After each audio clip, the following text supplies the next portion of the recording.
ഈ സാരി എടുത്ത് നിൽക്കണ ഈ സുന്ദരനെ വരച്ചപ്പോൾ എനിക്ക് ഓർമ്മ വന്നത് കുറച്ച് വർഷം മുന്നേ ഒരു കടയിൽ ചെന്നപ്പോൾ ഒരു പാവക്കുട്ടിനെ വാങ്ങിയ കഥയാണ്. എന്താ സംഭവം എന്ന് വെച്ചാൽ അന്ന് സ്കൂളിൽ ഒരു ആക്ടിവിറ്റിക്ക് വേണ്ടി കുറേ സാധനങ്ങൾ വാങ്ങാൻ വേണ്ടി പ്രപഞ്ചത്തിലെ പോരാളുടെ കൂടെ കടയിൽ പോയതായിരുന്നു. കടയിൽ ചെന്നാൽ പിന്നെ എൻ്റെ കണ്ണുകൾ അടങ്ങിയിരിക്കില്ല, ഫുൾ ടൈം നിരീക്ഷണത്തിലായിരിക്കും. ആ നിരീക്ഷണത്തിൽ എൻ്റെ കണ്ണിൽ ഒരു ക്യൂട്ടായിട്ടുള്ള പാവക്കുട്ടി വെട്ടു. പിന്നെ ഒരു 5 മിനിറ്റ് അമ്മയെ കൊണ്ടത് വാങ്ങിപ്പിക്കാനുള്ള ഓസ്കാർ ലെവൽ ആക്ടിങ്. കരച്ചിലായി, പൊട്ടിക്കരച്ചിലായി. അങ്ങനെ പിന്നെ ഫസ്റ്റ് അത് വാങ്ങി തരില്ല എന്ന് പറഞ്ഞ അമ്മ സഹി ഇട്ടിട്ട് ലാസ്റ്റ് എനിക്കത് മേടിച്ചു തന്നു. ചുമ്മാതൊന്നുമല്ല വാങ്ങി തന്നെ, ഒരു കണ്ടീഷൻ ഉണ്ടായിരുന്നു. ആ കണ്ടീഷൻ ഇങ്ങനെയായിരുന്നു, അതായത് ആ പാവക്കുട്ടീനെ കേട് വരുത്തരുതെന്ന്. ആ കണ്ടീഷൻ ഏതായാലും ഞാൻ നല്ല ഭംഗിയായിട്ട് പൂർത്തിയാക്കിയിട്ടുണ്ട്.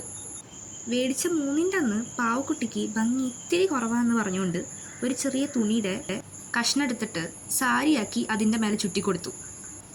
എന്നിട്ട് കൺമഷി കൊണ്ട് ഒരു പൊട്ടും പിന്നെ കണ്ണും എഴുതി കൊടുത്ത്, പിന്നീട് ലിപ്സ്റ്റിക് എടുത്തിട്ട് ഇച്ചിരി തേച്ചും കൊടുത്തു. ഇത് കണ്ടുവന്ന അമ്മ നല്ലൊരു പാവക്കുട്ടീനെ നശിപ്പിച്ചപ്പോൾ നിനക്ക് സമാധാനമായല്ലോ എന്ന് ചോദിച്ചും കൊണ്ട് നല്ല വഴക്ക് പറഞ്ഞു. എന്നിട്ട് പറയാ, ഞാൻ മുറ്റം അടിച്ചു വാരി വരുമ്പോഴത്തേനും ഈ പാവക്കുട്ടീനെ കഴുകി വൃത്തിയാക്കിയില്ലെങ്കിൽ എൻ്റെ കയ്യിൽ നന്നായിട്ട് കിട്ടുമെന്ന് പറഞ്ഞിട്ട് അമ്മ മുറ്റടിക്കാൻ പോയി. ഞാൻ ഒത്തിരി നേരം കഴുകിയിട്ടും കൺമഷി പോണില്ല. അമ്മയാണെങ്കിലോ മുറ്റടിച്ച് കഴിയാറുമായി. ഞാൻ ഇച്ചിരി ഇല പെറുക്കി അമ്മ മുന്നിത്തെ വശം അടിക്കുമ്പോൾ അമ്മ കാണാതെ പിന്നിത്തെ വശത്ത് കൊണ്ടിട്ടു. അപ്പോൾ അടിച്ചു വാരി കഴിഞ്ഞു എന്ന് വിചാരിക്കുന്ന അമ്മ പിന്നിത്തെ വശത്ത് വീണ്ടും അഴുക്കായത് കണ്ട് ഒന്നുകൂടെ അടിക്കുന്നു. അപ്പത്തേനും ഞാൻ അമ്മ കാണാതെ വീണ്ടും കുറച്ച് കരിയില കൊണ്ടുപോയി മുന്നിത്തെ വശത്തിട്ട്. അങ്ങനെ ഇത് ഞാനിങ്ങനെ റിപ്പീറ്റായി ചെയ്തുകൊണ്ടേ ഇരിക്കുക. അങ്ങനെ അമ്മയുടെ അടിച്ചുവാരിൽ കഴിയുന്നുമില്ല, കൺമഷിയാണെങ്കിലോ കളയാനും പറ്റുന്നില്ല.